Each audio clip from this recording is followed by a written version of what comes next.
The unstoppable force Admiral Vextar stood before the massive viewing portal of the dreadnought Infinite Dominion, watching another world burn. The orange flames danced across the surface of Kepler 442b like cosmic poetry, marking the end of yet another species that had dared to resist the hegemony. His 6 eyes tracked the destruction with cold satisfaction, while his chitinous hands remained clasped behind his towering frame. For 5,000 standard years, this scene had repeated across the galaxy. The pattern never changed. A new species would be discovered. They would be given the choice of submission or extinction. They would choose defiance out of pride or ignorance. Then they would burn.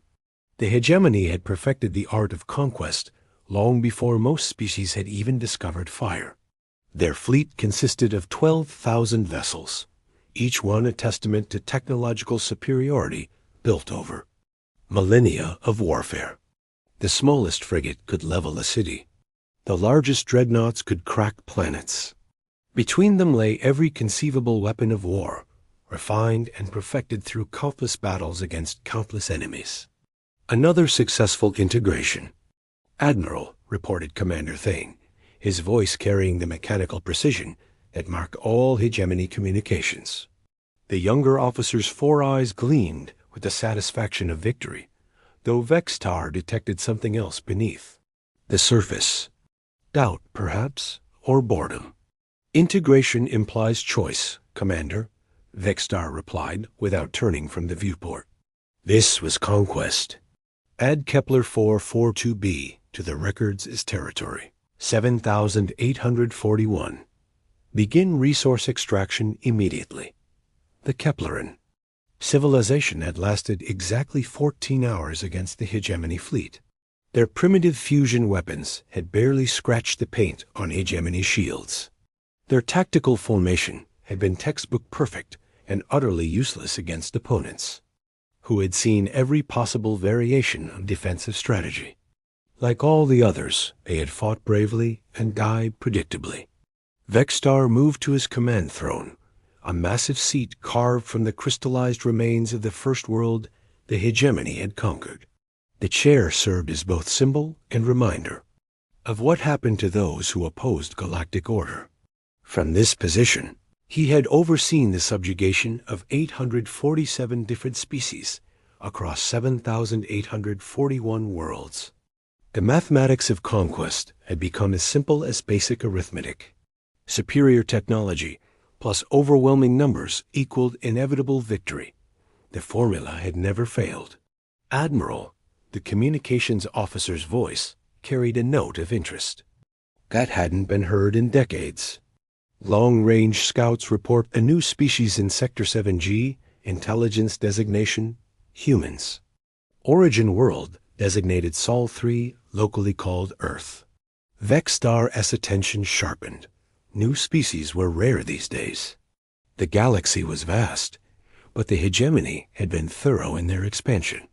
Finding an undiscovered civilization was like locating a single star in an unexplored nebula. "Display their technological assessment," he commanded. The holographic projector activated, filling the command center with images of the human homeworld. Vextar studied the blue-green planet with professional interest. Standard atmospheric composition, single moon, moderate population density concentrated in urban centers. Nothing unusual so far. "Technological level?" he asked. "Primitive by our standards, Admiral. They achieved faster-than-light travel. Only 127 of their years ago. Their ships use crude fusion drives and basic energy weapons. Population estimated at 12.7 billion on the homeworld, with colonies on 23 additional worlds." Vextar nodded. "A young species, then. Barely beyond their own solar system, when the hegemony had already been conquering worlds for millennia. The humans would likely surrender quickly when faced with overwhelming force. Young civilizations usually possessed more wisdom than pride. Military assessment?" Commander Thane consulted his tactical display. Approximately 847 vessels of various classes. Their largest ships are barely 1/10 the size of our escort frigates. Most appear to be converted civilian vessels with weapons retrofitted after construction. Command structure appears ... chaotic. Chaotic how? Multiple competing organizations, Admiral. Something called the United Earth Navy controls approximately 300 ships. The Colonial Defense Force operates another 200.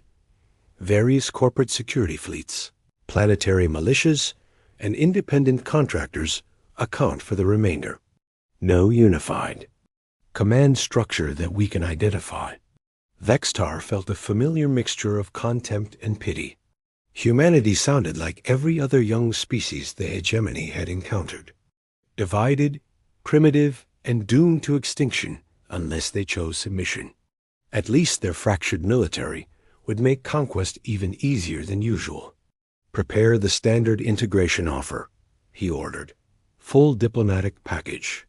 Give them 72 standard hours to consider surrender. The message that reached Earth 12 hours later was broadcast simultaneously to every communication satellite, military frequency, and civilian network on the planet. The translation was perfect, delivered in flawless English, Mandarin, Spanish, and 47 other human languages. Attention, human species.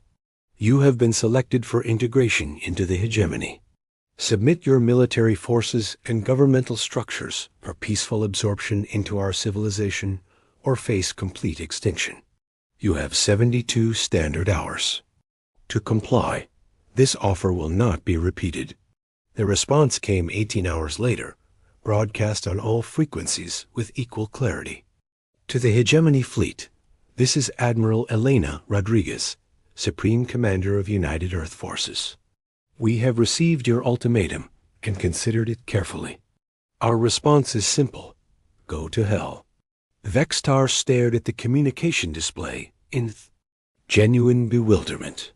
In 5,000 years of conquest, no species had ever responded to the integration offer with such casual dismissal. Fear, anger, desperate negotiation attempts, these were normal. But this was something entirely new. Admiral, Commander Thane's voice carried uncertainty. Intelligence reports unusual activity throughout the human solar system.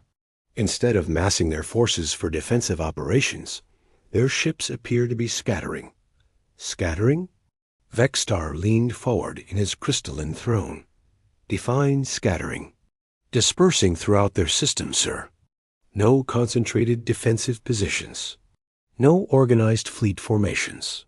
Individual ships are taking positions in asteroid fields, behind moons, within planetary rings. It's unprecedented. The tactical display showed the human solar system in three-dimensional detail.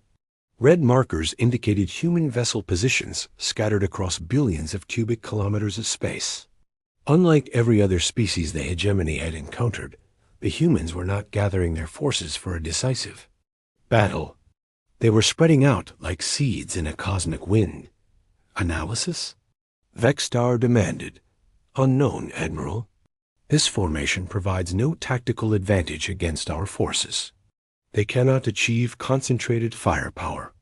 They cannot provide mutual support. They appear to be ... hiding. Vextar studied the display with growing unease.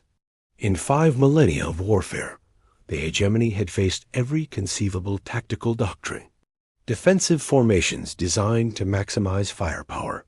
Offensive strategies meant to achieve decisive victory. Desperate last stands where inferior forces sold their lives dearly. But they had never encountered an enemy that simply disappeared. Begin the cleansing operation, he ordered. Standard protocol. Systematic destruction of all military targets, followed by planetary bombardment if necessary. The hegemony fleet moved into the human system with the precision of a clockwork mechanism. 12 dreadnoughts accompanied by 60 escort vessels advanced in perfect formation toward the inner planets.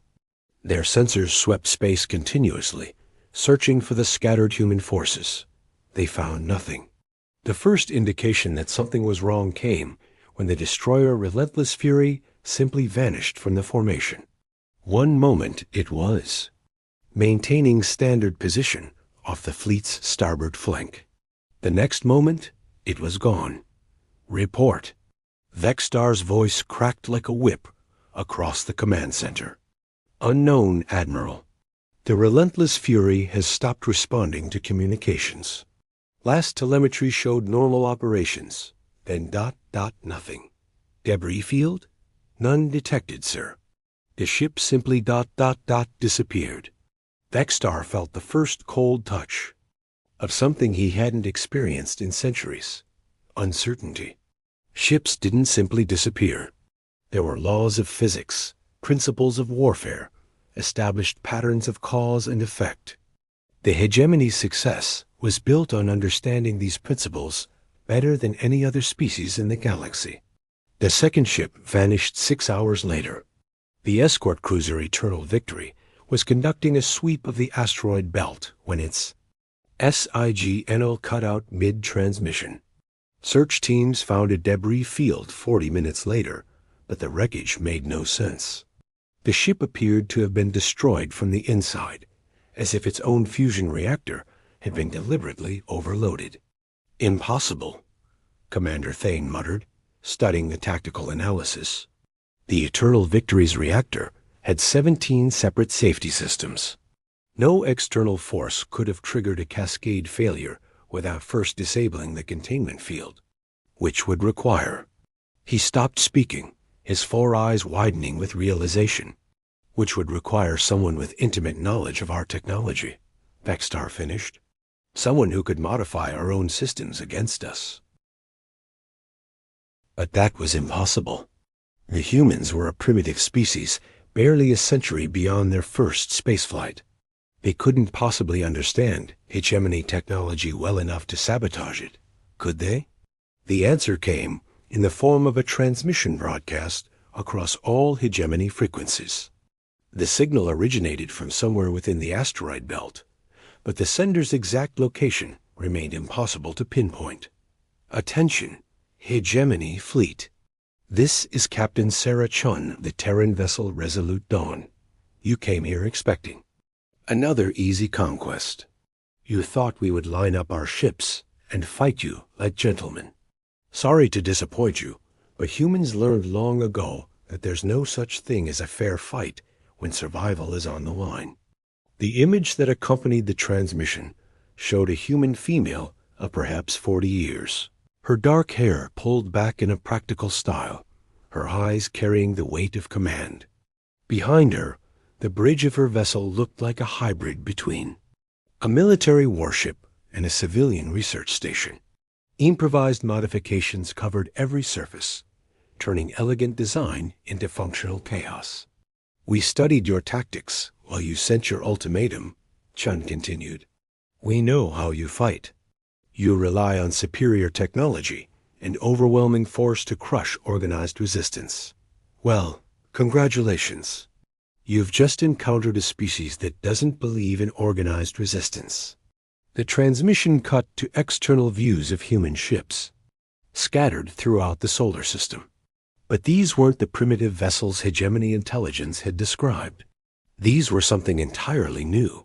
Civilian craft modified with military weapons, research vessels carrying enough firepower to level cities, cargo haulers that had been transformed into guided missiles. You want to conquer humanity? Chun's voice carried a dangerous smile. Come and take us.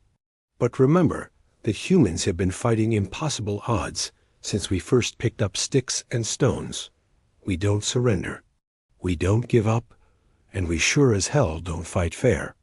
The transmission ended, leaving the hegemony fleet alone with the sound of their own breathing and the growing realization that they had encountered something unprecedented in galactic history, a species that refused to follow the rules of warfare.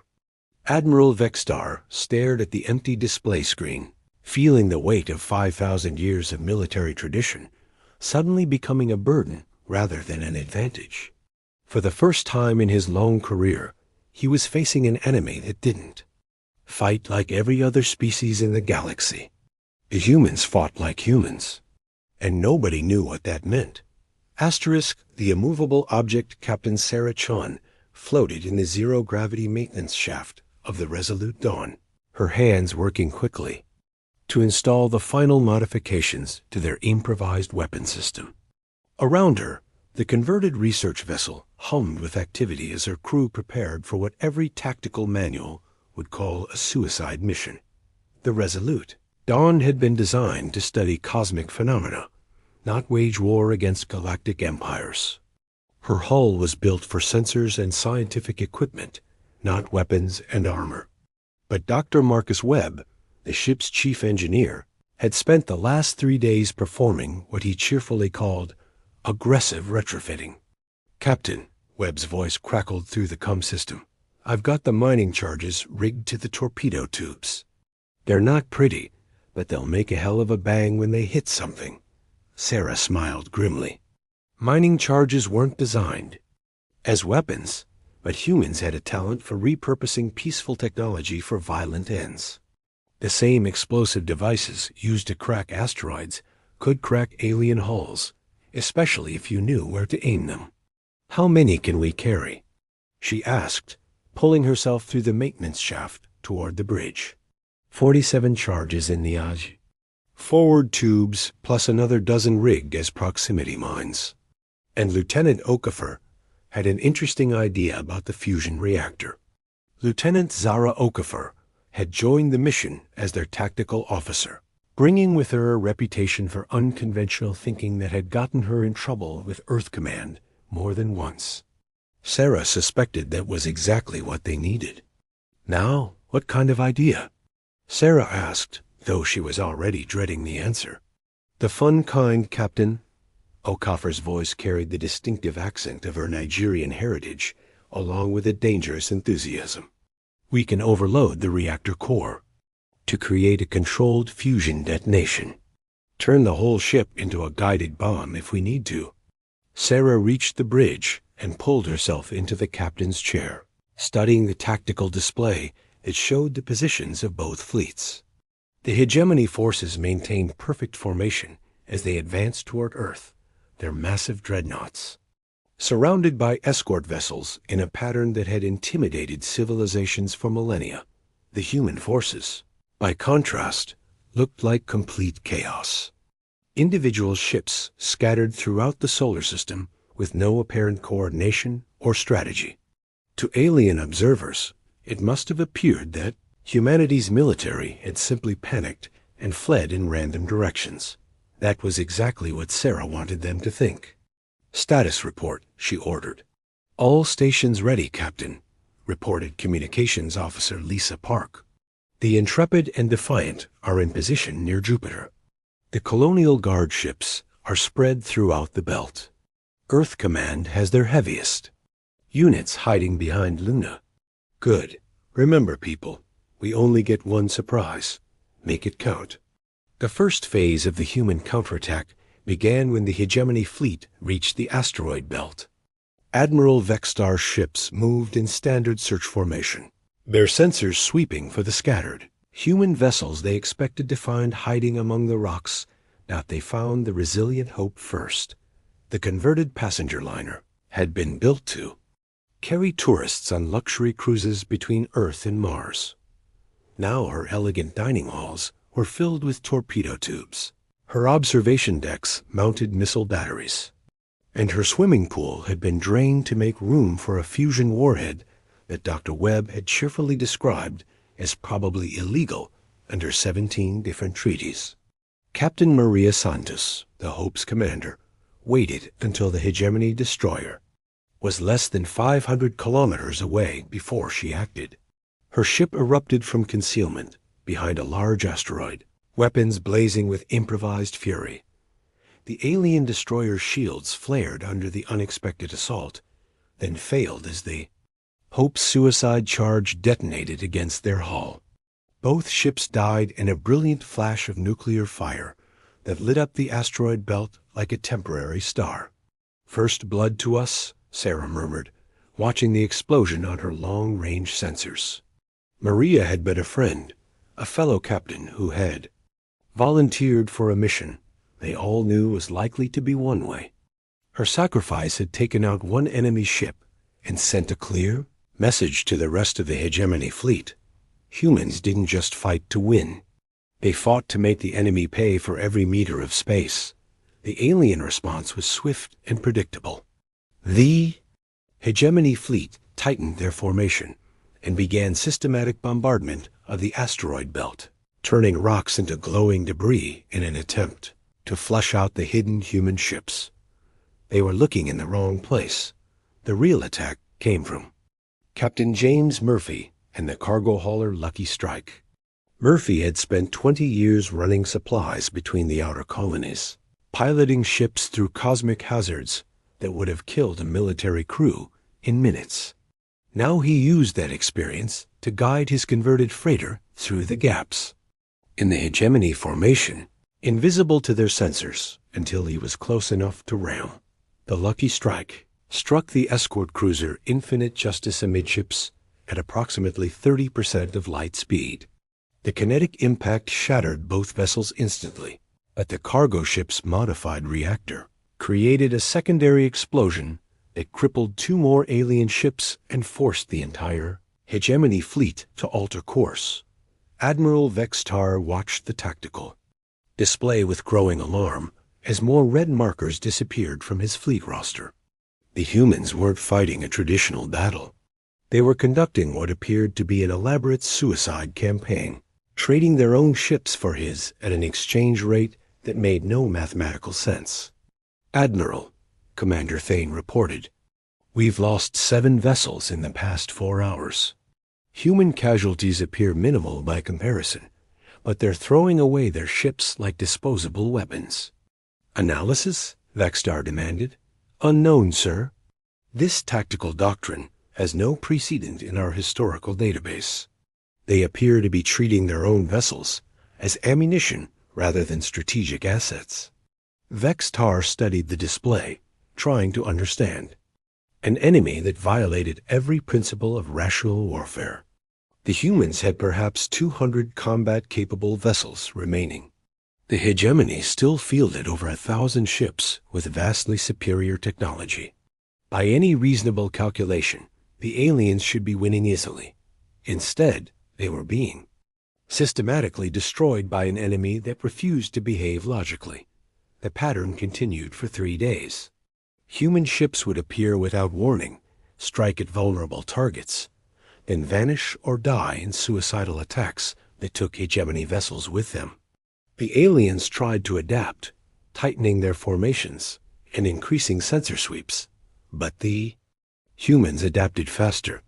When the hegemony concentrated their forces, human ships struck at isolated targets. When they spread out for broader coverage, coordinated human attacks overwhelmed individual vessels. When they tried to retreat, human forces pursued with relentless determination. Sarah Chun and the Resolute Dawn had become the ghost of human resistance, appearing throughout the solar system to coordinate attacks and disappear before retaliation could arrive. Her ship's scientific sensors, originally designed to study stellar phenomena, could detect hegemony vessels at ranges their military couldn't match. Her research-grade computers could calculate attack vectors that confounded alien tactical systems. Most importantly, her crew had embraced the fundamental principle of human warfare. If the enemy expects you to behave logically, surprise them with creative insanity. "Captain," Lieutenant Okafor reported from her tactical station, "I've identified their command ship, the Infinite Dominion, approximately 40 kilometers long, positioned at the center of their formation." Sarah studied the massive dreadnought through her ship's telescopic array. The vessel was a monument to alien engineering, bristling with enough weaponry to sterilize entire worlds. Its shields could probably withstand direct hits from nuclear weapons. Its armor was composed of materials that didn't exist in the human periodic table. It was also exactly the kind of target that conventional military thinking would declare impossible to attack. "How many ships do we have left?" Sarah asked. 17 combat-capable vessels, plus about 30 civilian ships that could be rigged. "For ramming attacks," Park reported. "And they still have over 800 ships in various states of combat readiness," Okafor added helpfully. Sarah nodded thoughtfully. The mathematics were brutal, but humans had never been good at accepting mathematical limitations. They had a tendency to change the equation instead. "Dr. Webb," she called over the intercom, "how's that reactor modification coming along?" "All ready, Captain. One controlled fusion detonation, guaranteed to ruin someone's day. Fair warning. Though, if we use it, we won't be going home." "None of us are going home if Earth falls," Sarah replied. "Signal all remaining ships. Operation Broken Arrow is now in effect." Operation Broken Arrow was the plan they had hoped never to use. Every remaining human vessel would converge on the Hegemony flagship in a coordinated assault designed to penetrate their defenses and destroy their command structure. It would likely cost every human ship in the solar system. But if it worked, it would decapitate the alien fleet and give Earth a chance to survive. The attack began at 0347 hours Earth Standard Time. 17 human warships emerged from concealment throughout the solar system, their courses converging on the infinite dominion from every possible angle. Behind them came 30 civilian vessels loaded with improvised weapons and crewed by volunteers who knew they were flying to their deaths. The Hegemony fleet responded with overwhelming firepower, creating a sphere of destruction around their flagship that should have annihilated the approaching human forces.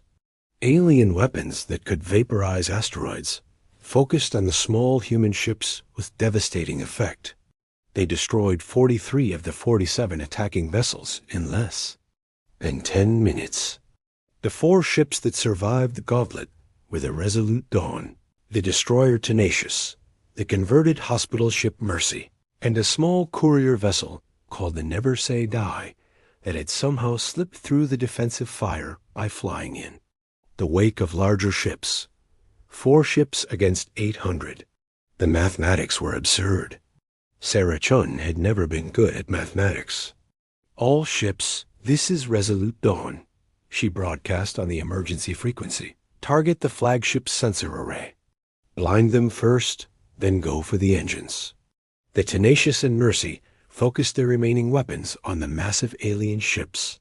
Detector systems, their missiles and energy beams, creating spectacular fireworks against shields, designed to withstand much heavier attacks. The damage was minimal, but it forced the Infinite Dominion to shift power to defensive systems. The Never Say Die used that moment to slip past the flagship's outer defenses and ram directly into their main engine assembly. The small courier ship's reactor detonated against alien hull plating, creating a breach that vented atmosphere and disabled the dreadnought's primary propulsion.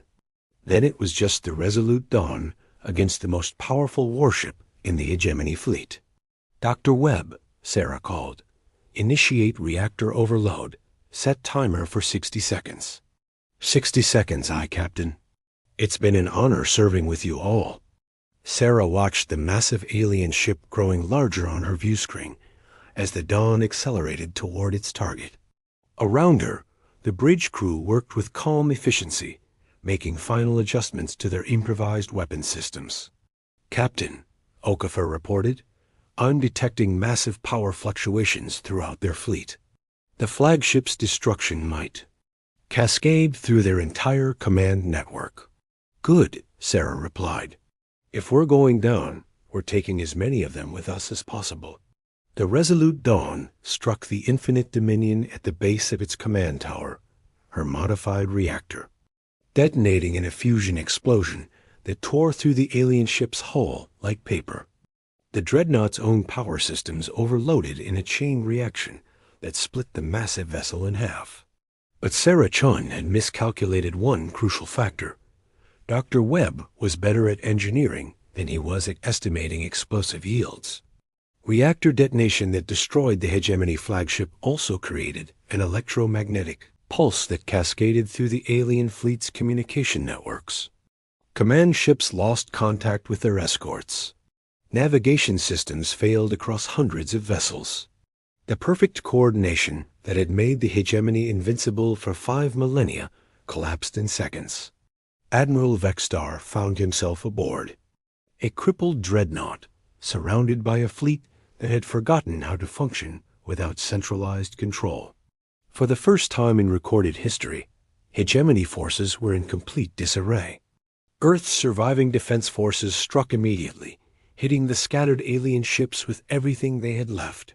Without their technological advantages and numerical coordination, individual Hegemony vessels proved surprisingly vulnerable to human determination. The battle lasted another 6 hours. When it ended, the once mighty Hegemony fleet had been reduced to a handful of damaged ships fleeing toward the outer solar system. But the real victory wasn't measured in destroyed alien vessels. News of humanity's impossible triumph spread across the galaxy at light speed, carried by automated beacons and subspace transmissions to every world under Hegemony control. For 5,000 years, conquered species had believed the aliens were invincible. Now they knew better. The rebellion that followed was swift and merciless. World after world rose up against their oppressors, using tactics learned from human broadcasts and weapons improvised from civilian technology. The Hegemony's rigid military doctrine, so effective against conventional enemies, proved helpless. Against species that had learned to fight like humans. Within 2 years, the greatest empire in galactic history had collapsed completely, its former subjects forming a loose confederation of free worlds dedicated to the principle that no species had the right to conquer another.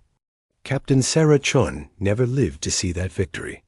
Her name was carved on the memorial wall at Earth Command, alongside thousands of others who had died defending humanity's freedom. But her example lived on in the tactics manuals studied by every military academy in human space. The lesson was simple. When facing impossible odds, change the rules. It was the most human thing imaginable. Admiral Vextar survived the battle and spent his remaining years in exile, writing memoirs that future military historians would study for generations. His final entry contained a warning that echoed across the galaxy. Never underestimate at sea species that views certain death as merely another tactical option. Never assume that superior technology guarantees victory against inferior numbers. And never, ever make the mistake of threatening something that humans consider worth dying for. They don't fight like warriors. They fight like humans. And humans, apparently, are something else entirely. The age of galactic empires was over. The age of human-inspired chaos had begun. And across the stars, freedom burned brighter than any weapon ever forged. Asterisk.